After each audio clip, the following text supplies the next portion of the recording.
double wielding. Mm-hmm. The other shooter left.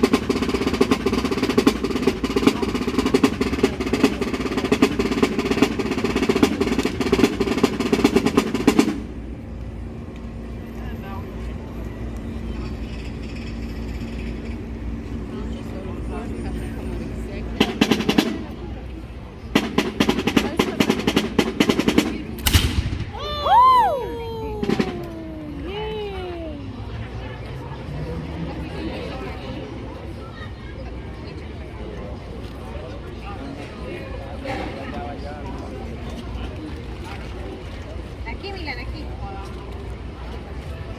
Sámete.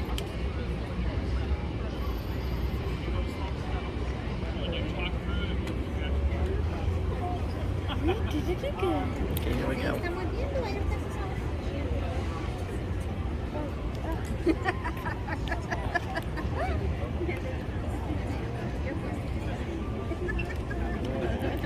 We'll put this on for you.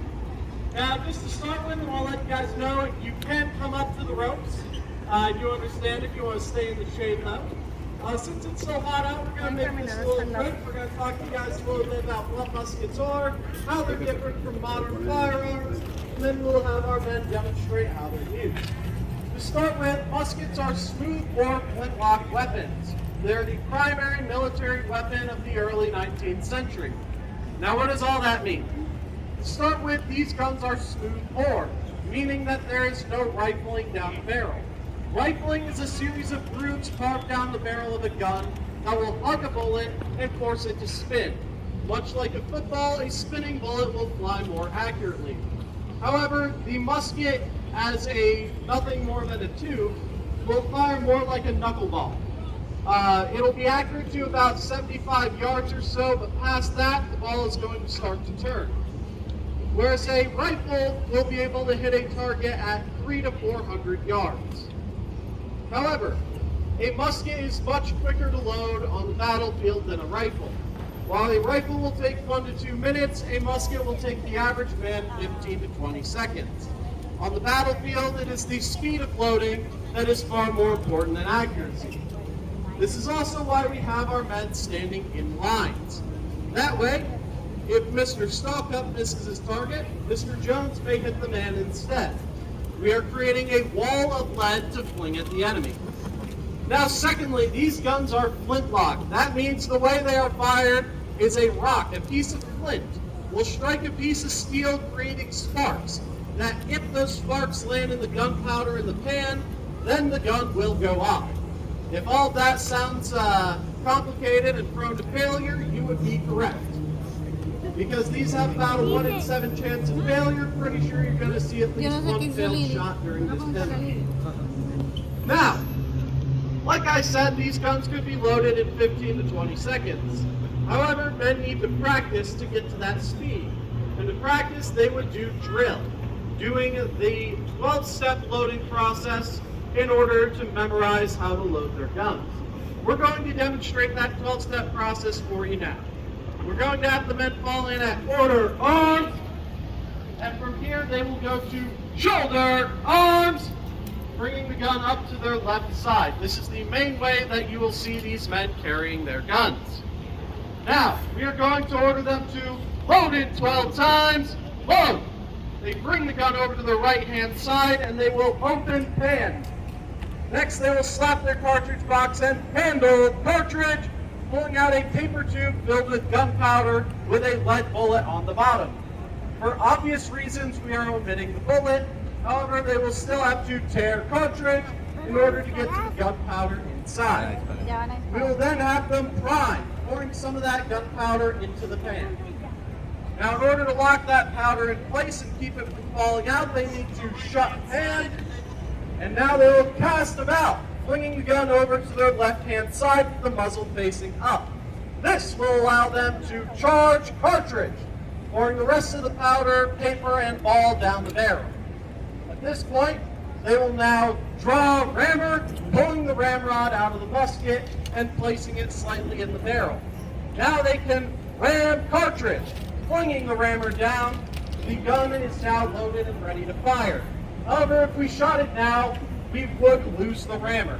So we will have them return rammer, as without the rammer, they cannot load again. You'll also notice as they return the rammer that they use their pinky finger to avoid putting their hand over a loaded gun. Now we'll have them return to shoulder, arms, and once all of the men reach shoulder, arms, that is the signal to the officer that they are loaded and ready to fire.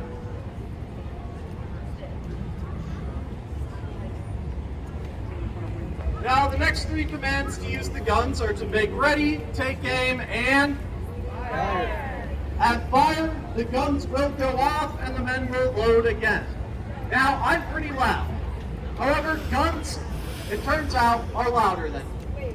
So on the battlefield, in order to relay my commands to the men, we will have a drummer, such as Mr. Scott over here.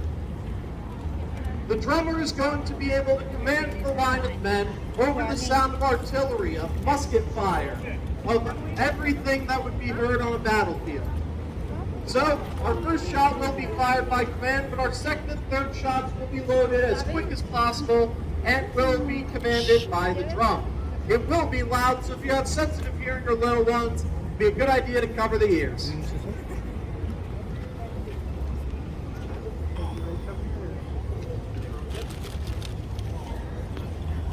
No, we're firing now. I just didn't want to accidentally go while I was telling them to ready to fire.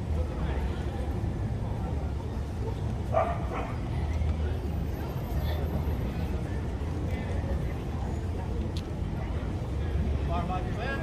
Right, right!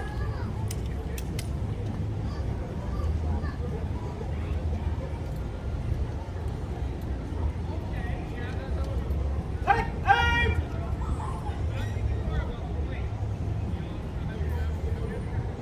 Fire!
Shoulder! Arms! Arms! Shoulder! Arms! Order! Arms! Spring rammer! This is a final signal check to make sure the gun is go off. If it's not your friend's gun is still loaded.